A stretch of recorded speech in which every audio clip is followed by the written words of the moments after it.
Asante sana kwa ndugu wananchi ambao mnanitazama wakati kama na huu. Ni wenu kiongozi Dr. Alan Tangania. Nina mambo mawili matatu ambayo nataka tuzungumuze siku ya leo.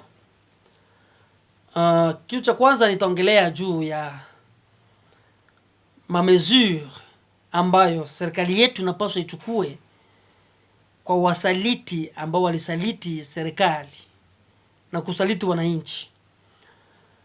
Hiyo ni jambo la msingi ambalo niko nalo, na kusema juu ya wageni ambao wanataka kujipa nchi kimabavu. Lakini kitu cha kwanza nitaanza nacho ni kutaka kusema kwa wananchi wetu au kwa wanajeshi wetu wa nchi letu. Tunapata habari nyingi zaidi sana kusikia wanajeshi wanatoza sana ushuru kwa wananchi. Kuna mabarieri nyingi sana kutoka huko territory ya Fizi tuende huko Manoro Kivu kuingia mamilioni rari huko ndani sana. Wanaweka mabarieri nyingi sana wanajeshi ambao wanatoza ushuru kwa wananchi. Yaani wananyanyasa wamama ambao wanaenda kwa mashamba, wamama waache miogo, wamama waache sombe, wanatoza ushuru kwa bahari kuomba samaki, watu wakienda katika kwenda mafizi huko sasa kazi ya mwanajeshi ni nini? Kazi ya mwanajeshi ni kuwa ndani ya kambi, na kufanya ulinzi ya nchi. Hiyo ndio kazi ya mwanajeshi. Na kazi ya polisi ni kulinda mwananchi na mali zake. Lakini kwa sasa hiyo kazi ya kutoza ushuru ni kazi imeachiwa les chefs de secteur ambao wako na madepartement zao kwa kufanya tax. Comment expliquer wanajeshi tena? Wanajeshi waombe ushuru, polisi iombe ushuru, makapita waombe ushuru,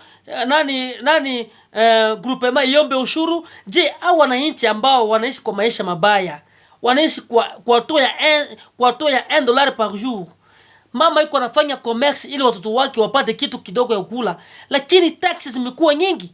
Mwanajeshi tax, polisi tax, ANR tax, kapita tax, chef wa groupement tax, chef wa collectivité tax, utasikia mairie tax. Hizo zote tax zina kazi kama vile. Kwanza kwa mfano tax ya wanajeshi inakuwa explained inaenda wapi? Mwanajeshi akisema yuko naomba tax, anaombea nani tax? Je, hiyo tax anachukua atapeleka ripoti kwa serikali? Jamani, tunaomba wanajeshi ambao wanatumwa province ya Sud Kivu, surtout mamilioni rare, waache uhuru wananchi. Hiyo kitu tunaikomesha kabisa, si kitu kizuri na si kitu halali. Ni kunyanyasa wananchi. Hicho kitu tunakipiga marufuku.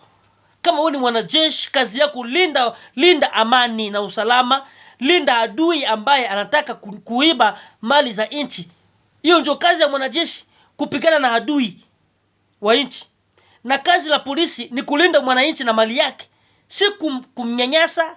Lakini mabarieri zinakuwa nyingi, mataksi zimekuwa nyingi. Sasa huyu mwananchi yuko na mshahara, anafanya biashara ya $50. Hiyo $50 atoe ushuru wa mwanajeshi, ushuru wa polisi, wa mairie, ushuru wa sektere, ushuru wa groupement. Yaani hivi vitu vyote vinaenda ni vya nini? Ni kusumbua wananchi, mes très chers frères. Si tutafuti utaratibu, tuende mlogique administrative. Tuachie les chefs de secteur na mairie kazi yao ya kufanya tax, na wanajeshi fanyeni kazi yao ya kulinda nchi, na polisi fanyeni kazi yao ya kulinda wananchi. Hiyo inatosha. Hicho ndio nitaka kwanza niongee, kwa sababu ni mambo naleta aibu sana. Wananchi wanateseka na wanatozwa ushuru na wanajeshi na polisi na ANR na nini. Yaani tax imekuwa nyingi mpaka mwananchi anashindwa atafanya nini. Hiyo kitu si kitu kizuri. Hicho ndio nimetaka nianze kuongea nacho. Lakini pointi yangu ya siku ya leo iko sur base ya hawa ministre ambao walijidone pen kwenda kuinstaller wa animateur wa soi-disant commune frauduleuse ya Minembwe, ambao walienda kinyume na taratibu ya sheria. Na kuna kitu kimoja ambacho tunataka tuonyeshane hapa. Ministre ni mtu mwenye ko choisi par le chef de l'État. Ministre ni mfanyakazi ambao anachukuliwa na president wa republiki, na kuna wale wenye wanachaguliwa na wananchi. Kwa sababu ministra akwangi eli, ministra akwaka shwazi. Na kama ministre amejidone peine ya kufanya trahison de temps, huyo mtu anapaswa awe puni de servitude penale. Kwa nini nimesema hiki? Kwa sababu hawa watu, koma explique ministre wa defense imeenda wapi? Kwa sababu ministre wa defense tuliona sisi wote na tukaona kisi alipewa mission ya kwenda mukampanye ya kuhubiria amani, kutafuta solution ya mizozo. Aliingia Maituri, akaingia Mabene, akaingia Nord Kivu. Lakini kitu ambao kimetushangaza kuona ministre wa defense kufika Minembwe, ile operation ile sujet alikuwa nayo huko wakati ya Mabene na Maituri, amekuja kuibadilisha. Kufika Minembwe ni kuinstaller Burgomestre wa soi-disant commune frauduleuse rurale ya Minembwe, y compris avec ministre de décentralisation. Gouvernement central kutoka Kinshasa ndio imekuja kuinstaller un bourgmestre wa soi-disant commune frauduleuse ya Minembwe rurale encore. Na tumana sisi tunaomba, cha kwanza ndio nataka kuzungumuza, tunaomba Monsieur Matata Ponyo, l'ex premier ministre mwenye alitoa sheria ya création ya madécoupage ya entité territoriale, hatuambie hizo entité territoriale zilikuwa coupé sur base de quoi, zilikatwa sur base ya nini? Kwa sababu ya article 46 ya loi organique inasema juu ya découpage ya makomine, inasema ya kwamba kwa kupata komine effectif ya population yenye hiko wapo inapaswa kuwa au moins minimum 20,000 personnes. Na hiyo 20,000 personnes ikishakuwa sasa, ndio sasa kuwe proposition ya ministre wa affaires intérieures. Après avoir kukuwa proposition ya ministre wa affaires intérieures, aipeleke mu assemblée provinciale. Assemblée provinciale isiege na ikubali. Ndio sasa dekret inakwenda kuandikwa. Sasa tunaomba Monsieur Matata Ponyo, hiyo dekret numero 8. Dekret numero 8 yenye ilipea commune ya Minembwe kuitwa commune, ilikuwa créée sur base de quoi? Article 8. Tunaomba Monsieur Matata Ponyo d'expliquer le peuple congolais pourquoi Minembwe ilikuwa surnommé, ilikuwa nommé kuwa commune. Kwa mfano, je peux vous donner l'exemple. Province ya Sud Kivu kuna zone nyingi, na kila zone zote za province ya Sud Kivu ziko na makomini 6. 3 communes urbaines et 3 communes rurales. Mais kufika mu territoire ya Fizi kuna commune 7. Kuna 4 communes rurales et 3 communes urbaines. Les 3 communes urbaines, il y a Kalunja, Katanga et Baraka Centre. Les 4 communes rurales, il y a Suima, les soi-disant communes frauduleuses, Minembwe, commune ya Fizi Centre et Misisi Lulimba. Na zenye zilikuwa officiellement ilikuwa Suima, Misisi Lulimba na Fizi na hizi 3 za Baraka. Lakini hiyo ilikuja kuwa créé frauduleusement. Na ndio maana tunataka tuombe mwana Matata Ponyo, hiyo commune ya Minembwe alicréé sur base de quoi, a expliqué le peuple congolais mu Assemblée nationale. Na kama alikwenda kwa alipewa pesa ili apate kusaliti inchi, ipate kujulikana na kuwe na kupatikane ma sanction, atapewa.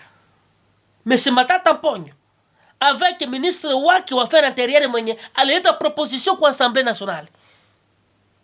Hicho ni cha kwanza ambacho tunaomba gouvernement yetu na wa parlementaire, hii motion inapaswa iende mu parlement. Na kama wa parlementaire wakishindwa kupeleka hiyo motion mu parlement, kuinvite Matata Ponyo, waache sisi le peuple congolais tuchukua responsabilité ya kumuinvite. Na akikataa kuja kuexpliquer wana inchi, Matata Ponyo atakuwa traduit automatiquement mu justice. Kwa sababu kama tumesema état de droit, tunapaswa tujue wale wote wasaliti wote wa inchi wanapaswa waitike mashtaka. Na kama Matata Ponyo alipewa inchi, alipewa pesa kwa sababu asaliti inchi, anapaswa kuwe pini kwa sababu amefanya trahison kwa peuple congolais. Anapaswa ulizwe. Monsieur Matata Ponyo avec son ministre l'ex-ministre des Affaires intérieures, mais alileta proposition kwa Assemblée nationale, après Assemblée nationale ikakubali, ikaenda kwa ministre premier ministre, akaweka hiyo sheria. Wa expliquer kwanza peuple congolais mu parlement. Ça c'est première étape. Hiyo ni kitu cha kwanza. Kitu cha pili ambacho ndio kuna base yangu, ambacho kuna chimbuko yangu mimi kwenda kuzungumzia. Kuna mawasiliano gani kati ya ministre wa defense kwenda kuinstaller mwantité territoriale Burgomestre, ambao hiyo mambo ya kuinstaller Burgomestre haiko domaine yake, haikukuwa kwa niveau yake. Tout d'abord, haikukuwa ndani ya agenda ya mission zake. Peut-être ilikuwa agenda caché. Kwa sababu huyo alipeleka kuomba wa parlementaire wamsaidie ministre wa defense kwa projet yao ya kampanya ya kubiria amani na kutafuta solution ya mizozo. Ndio agenda walikuwa nayo. Ndio maana Mabunda, la presidente wa Assemblée nationale, alitoa ordre de mission kwa wale wa parlementaire, akawaandikia mumsindikize ministre wa defense. Na kama walipewa hiyo ordre ni kwa sababu wasaidie ministre wa defense kutafuta solution ya amani ya mizozo. Walienda Maituri, wakaenda Mabene, wakaingia Manoro Kivu, wako na hiyo mission na hiyo agenda ya kuhubiria juu ya amani na kutafuta solution. Ndio ilikuwa mission. Kufika Sud Kivu haikukuwa yoka. Wakupatana bwana ministre wa decentralisation, wakamchukua hapo gouverneur wa Sud Kivu na ni ministre wa Affaires intérieures wa Sud Kivu, au kwa ndege ya MONUSCO mpaka Minembwe. Kufika Minembwe wanaenda mu mission ya kuinstaller wa animateur wa les soi-disant commune frauduleuse ya Minembwe. Na wanajua hiyo vitu vilisimamishwa mu 2013 na Assemblée provinciale. Sasa hao watu ambao wamefanya hivyo, kuna hiyo relation gani? Ministre wa defense anapaswa aulizwe na ajibu watu, ajibu wananchi, awajibu vizuri. Kwa nini alifanya hivyo? Kwa sababu hiyo haiko ndani hata marole departement za wa ministre. Ministre wa defense hana haki ya kuinstaller un homme administratif. Hapana. Tungilisikia akuwe ministre wa decentralisation, ministre wa affaires coutumières, ministre wa affaires intérieures, tungilisikia. Lakini wa defense vimetokea wapi? Where? Angeexplique mbele ya bunge kwa nini amefanya hivyo. Na je, hiyo sujet yenye walifanya Minembwe ilikuwa parmi masije walikuwa nazo? Awambie wananchi vizuri. Na aende explique mbele ya Mabunda, kwa sababu Mabunda president wa Assemblée nationale alituma watu wake wa parlementaire wakasindikiza hiyo troupe, wakira wanaenda wanahubiri amani. Na kwa nini sasa kufika Minembwe ni kuinstaller Burgomestre? Wa explique wananchi. Dede watu wamefanya trahison de temps. À l'absence ya chef de l'État, wakaenda kufanya hiyo activité. À l'absence president ayuko. Dede hakuna décret yenye imepewa ruhusa wao waende wainstaller animateur wa soi-disant commune frauduleuse ya Minembwe. Hawakupewa hiyo ruhusa. Dede kama Azariasi kwa nasema ya kwamba chef de l'État anajua, Maître sur frère Azariasi ni intellectuel na amesema yeye amefanya sheria. Kama explique mtu mwenye loi na aisha kuwa na experience kisha anajidai yeye, upewe autorisation verbale na uende. Malgré président ni institution, nous connaissons tout ça, président ni institution, akisasema tayari imekuwa loi. Lakini tout d'abord, pour que président a prononcé uende mahali, inapaswa ipite mu conseil des ministres. Na kama bwana Azarias Ruwamanyu amesema kwamba ilipita mu conseil des ministres, hatupatie le PV ile PV yenye Conseil de Ministre ikampa ruhusa aende nayo mpaka kuinstaller burgomestre. Na kama sio projet yake ya balkanisation na Azarias Ruberwa asituweke kama vile watoto. Ne sont pas les enfants. Atuonyeshe kwa sababu mkutano wa kwanza wa mula wa 50 50e session ya Conseil des Ministres ambao ilikuwa guidé par le chef de l'État. Hiyo point ya kuinstaller animateur wa Minembwe haikufanyika. President akatoka ndani ya nchi akaenda mpaka Belgique. Session ya pili ya absence ya president ambao ilikuwa le 2. Ilikuwa vendredi le 2 Octobre. Hiyo pointi wakati Ilunkamba iko anasimamia haikuongelewa. Wakati president alikuja kutoka nchi kukuja katika nchi, amesema kwa kinywa yake malgré ni phrase nyiko politisée, amesema ya kwamba la loi suprême, la voix du peuple c'est la loi suprême. Okay. Ingilikuwa yeye anajua, okay, tunajua. Ingilikuwa anajua, je angilienda kinyume na maneno ambaye alimpa mtu? So kwa sababu tunajua president ni institution. Par exemple, ali suspendre plutôt, ali suspendre ma activité yote ya pale Minembwe. Na akakuja akaweka en vigueur, anatoa sasa loi décret. Akampatia ruhusa ministre ya kutoa hiyo sheria. Ikakuwa signé. Voilà. Lakini wewe umeenda kuinstaller burgomestre avec autorisation verbale, malgré kama ukisema alikwambia verbalement, inapaswa kutoke decret yenye inakupatia ruhusa na force ya kwenda na upate ordre de mission, na hiyo kitu itoke ku journal officiel. Itoke ku journal officiel. Lakini en tant qu'intellectuel unapewa ordre oral, yani unakubali kwa sababu ulikuwa uko aswafe. Qui veut dire que projet yenye iko na Azarias Ruberwa ni projet ya balkanisation. Na tuna regrette sana après wao kuenda kule sur terrain États-Unis d'Amérique kawakompanye. Qui veut dire que lobbying Azarias kunayo ni kutaka kubalkanize nchi ya Congo. Na tunasema c'est impossible hataweza avec niveau ya Azarias, rien du tout yeye atafanya. Na tunaomba kwa sasa au watu wenye wamefanya trahison d'etat, la mpaka siku ya leo hakuna suluhisho ama hatua fulani ambayo umechukuliwa. Na hapo ndio kuna lengo langu ni kusema gouvernement yetu je inajua ile kitu ambao wanafanya. Huyu mtu ministre ni mtu mwenye iko choisi par le chef de l'État. Kwa saa yote anapaswa akifanya trahison achukuliwa hatua, afukuzwe kwa kazi. Kwanza ingilikuwa kwa sasa wangitolewa kwa kazi, hawana kazi kwa sasa hivi. Lakini je regrette dans notre pays watu ambao wanafanya trahison d'État et jusqu'à maintenant wana participer ma session ya ma conseil de ministre. Comment expliquer chef de l'État monsieur Tshisekedi? Et si una respecté la voix du peuple, kwa sababu ulisema kwa kinywa chako monsieur le président que la loi suprême c'est la voix du peuple. Et si la loi suprême c'est la voix du peuple, pourquoi vous ne voulez pas exécuter la volonté du peuple? Parce que la volonté du peuple est que, parce que s'il y a quelqu'un qui a trahi la nation, il allait être puni sans aucun obstacle.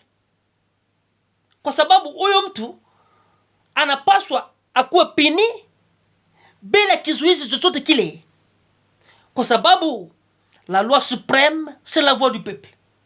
Na huyo alienda kuprovoke peuple. Kwa sababu hili kutoka Kinshasa kwenda kuinstaller un burgomestre alienda kinyume ya taratibu na sheria.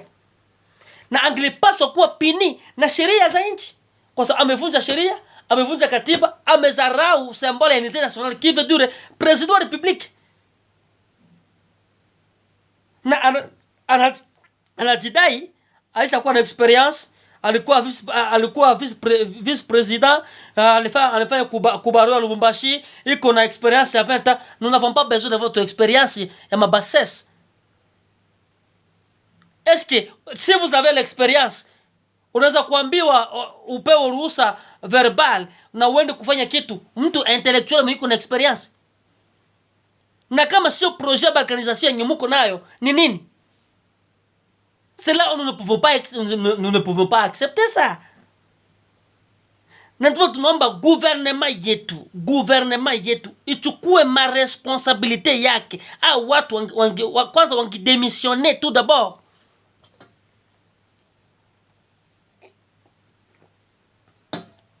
Wangidemissione na wachukuliwa hatua za kisheria. Lakini pour le moment huyo mtu angalia anatembea vizuri na anapita kwa presse anasema na j'ai l'expérience. Expérience, what expérience que vous avez? Expérience gani konayo? Je travaille au barreau de Lubumbashi, au barreau de Kinshasa, et je suis quelqu'un de quoi? Intellectuel mwenye ko manipuler? Intellectuel mwenye ko instrumentaliser? Na unasema wewe ni Congolais? Ouais, tu es Mnyarwanda. Ni Mnyarwanda. Na ndio maana tunaomba gouvernement en exercice ichukue ma mesure, si ya kuacha hivyo.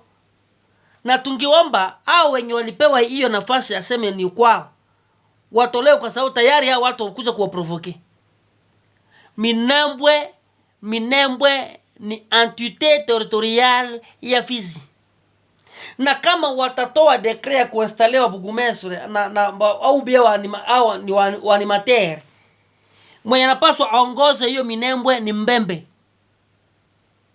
kwa sababu hawa ambao wanaitwa Nyamurenge hawana ni chef wa groupement, hawana ni localité huko, hawana. Sasa utaenda kuongoza kwenye hauna localité na hauna groupement, na huyo anakuja kuprovoke tena huko? Hapana. Huu ni mchezo. Ni mchezo. Ndio maana tunaomba gouvernement ifanye iwezekanavyo au Wanyarwanda ambao walipewa nationality ya Kongo watafutiwe nafasi. Kwa sababu mliwapea nationality, mnajua kwamba watu ni wakorofi. Na tungeomba gouvernement solution ambao watafanya wanyanganye nationality. Na kama mnakatala mtu wanyanganya nationality kama gisi Mobutu alifanya, muchukue parki Kauzu Biega, zile nyama zote ziko mu parki Kauzu Biega zile, muzitowe wakai huko. Au kama mtatoa hizo nyama, muwachukue waende Kasai, nchukua na rais, au waende Maniema kwao na Matata Mponyo mwenye alifanya hivyo, au waende kwao na Jean Pierre Bemba mwenye alikubali wakati ya 1+4 constitution kuwapatia nationality. Walikubali na wakaisinye kwa na Jean Pierre Bemba au kwa na Herodia Ndombasi. Huko wapelekwe huko, kwa sababu hao ndio walitungiza kwa shida hizi.